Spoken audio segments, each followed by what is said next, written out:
बिस्मिल्लाहिर्रहमानिर्रहीम। उम्मीद करना मेरे सारे वीर खैरियत नाल होणगे और अल्लाह ताला तुहानू तंदुरुस्ती देवे। अल्लाह ताला तुहाडी जिंदगी च आसानियां फरमावे। ते अज दी वीडियो शुरू करने हैं। अज दी वीडियो का मौजू यही सी कि अपनी गड्डी का फ्यूल पंप के बारे मैं तुहानू दसना सी। टोयोटा दियां जिन्नियां भी गड्डियां वा XLI GLI यारस, इन्हां दे फ्यूल पंप किस तरह खराब होंदे आ, क्यों खराब होंदे आ।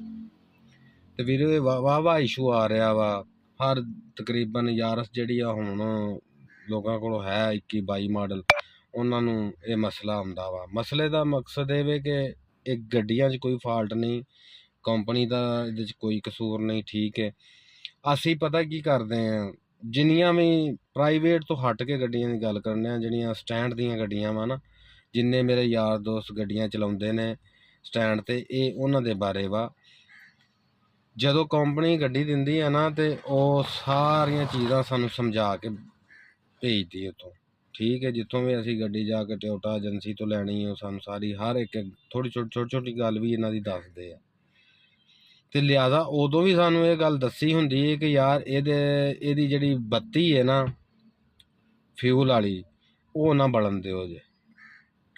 ਅਸੀਂ ਕੀ ਕਰਨੇ ਆ, ਉਹਨਾਂ ਦੀ ਗੱਲ ਸਮਝਣ ਦੀ ਬਜਾਏ ਜਿਹੜੀਆਂ ਸਟੈਂਡ ਦੀਆਂ ਗੱਡੀਆਂ ਵਾ, ਅੱਗੋਂ ਡਰਾਈਵਰ ਅਸੀਂ ਜਿਹੜੇ ਆ ਬਹੁਤ ਮਾਸ਼ਾਅੱਲਾ ਚੰਗਾ ਸੋਚਨੇ ਆ ਵੀ ਜਿਹਨੇ ਤੁਹਾਨੂੰ ਤਕਰੀਬਨ ਕੋਈ 45 ਲੱਖ ਦੀ ਗੱਡੀ ਤੁਹਾਨੂੰ ਦਿੱਤੀ ਹੋਈ ਆ, ਤੇ ਯਾਰ ਤੁਹਾਡਾ ਨਹੀਂ ਹੱਕ ਬਣਦਾ ਕਿ ਉਹਦਾ ਕੋਈ ਥੋੜ੍ਹਾ ਜਿਹਾ ਤੁਸੀਂ ਵੀ ਖਿਆਲ ਕਰੋ, ਤੁਸੀਂ ਵੀ ਦੇਖੋ। ਕਿਉਂਕਿ ਮਾਲਕ ਨੇ ਤਾਂ ਬਹਿਣਾ ਹੁੰਦਾ ਵਾ ਮਹੀਨੇ ਖਣ ਨੂੰ, ਕੋਈ ਮਹੀਨੇ ਬਾਅਦ ਬਹਿਣਾ ਹੁੰਦਾ ਵਾ, ਤੇ 24 ਘੰਟੇ ਰਹਿਣੀ ਸਾਡੇ ਕੋਲ ਹੁੰਦੀ ਹੈ। ਤੇ ਸਾਨੂੰ ਚਾਹੀਦਾ ਨਾ ਇਹਦੇ ਬਾਰੇ ਸੋਚਣਾ।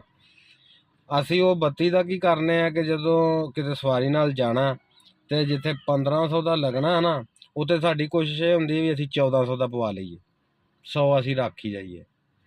ਤੇ ਵੀਰੇ ਇੱਦਾਂ ਨਹੀਂ, ਜਿੱਥੇ 1500 ਦਾ ਗੱਡੀ ਦਾ ਤੇਲ ਲੱਗਦਾ ਨਾ, ਉੱਥੇ ਤੁਸੀਂ 1700 ਦਾ ਪਵਾ ਲਓ।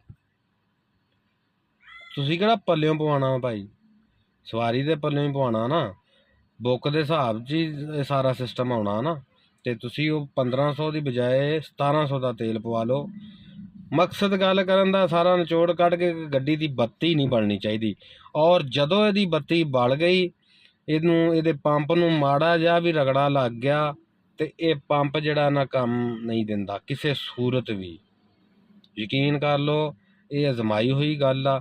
ਜਦੋਂ ਪੰਪ ਯਾਰਸ, ਖਾਸ ਤੌਰ 'ਤੇ ਯਾਰਸ ਦੇ ਪੰਪ ਨੂੰ ਰਗੜਾ ਲੱਗ ਗਿਆ ਨਾ, ਤੇ ਭਾਵੇਂ ਕਿ ਉਹ ਚੀਜ਼ ਨਹੀਂ ਦੇ ਦਿੰਦੀ, ਨਾ ਉਹ ਐਵਰੇਜ ਦਿੰਦੀ ਹੈ, ਨਾ ਉਹ ਪਿਕ ਰਹਿ ਜਾਂਦੀ ਹੈ।